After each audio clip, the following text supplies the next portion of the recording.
উনি এমন একজন ব্যক্তি যে কিনা ইন্ডিয়ার সাথে চোখে চোখ রেখে কথা বলছে। আমাদের এর আগে বাংলাদেশের কোন নেতা কি পারছে ডক্টর মোহাম্মদ ইউনূসের মতো ইন্ডিয়ার সাথে চোখ রাঙিয়ে কথা বলতে? পারে নাই। কিন্তু কিন্তু উনি পারছে। ডক্টর মোহাম্মদ ইউনূস যদি বাংলাদেশ ছেড়ে চলে যান, ওনার কিচ্ছু হবে না। সারা পৃথিবী ওনাকে মাথায় নিয়ে নাচবেন। উনি জাতিসংঘের মহাসচিব হইতে পারেন। উনি জাতিসংঘের মহাসচিব হওয়া মানে উনি বিশ্ব নেতাদের নেতা হওয়া। বাংলাদেশ তো সামান্য বিষয়, উনি পুরো বিশ্ব নেতাদের নেতা হবেন। আমরা এমন এক অভাগা জাতি যে আমরা ডক্টর মোহাম্মদ ইউনূসের মতন একজন ব্যক্তিকে চিনতে পারলাম না। উনি যখন ক্ষমতায় আসেন, উনি কি নিজ ইচ্ছায় আসছিলেন? উনি কি নিজ ইচ্ছায় আসছিলেন? না, ওনাকে ছাত্ররা জোর করে বাংলাদেশে আনছে, ক্ষমতায় বসাইছেন। উনি আমাদেরকে কথা দিচ্ছে কি 12 তারিখ নির্বাচন হবে। ঠিক সেই কথা মতেই উনি 12 তারিখ নির্বাচন দিলেন।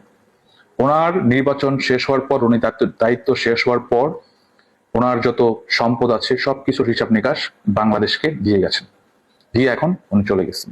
অথচ আমরা আমাদের ওই রকম একটা রত্নকে ধরে রাখতে পারলাম না। কারণ ওরা জানে যে ডক্টর মোহাম্মদ ইউনূস কে এবং উনি কি করতে পারেন। কারণ উনি ডোমেস্টিক প্লেয়ার না, উনি হচ্ছেন ইন্টারন্যাশনাল প্লেয়ার।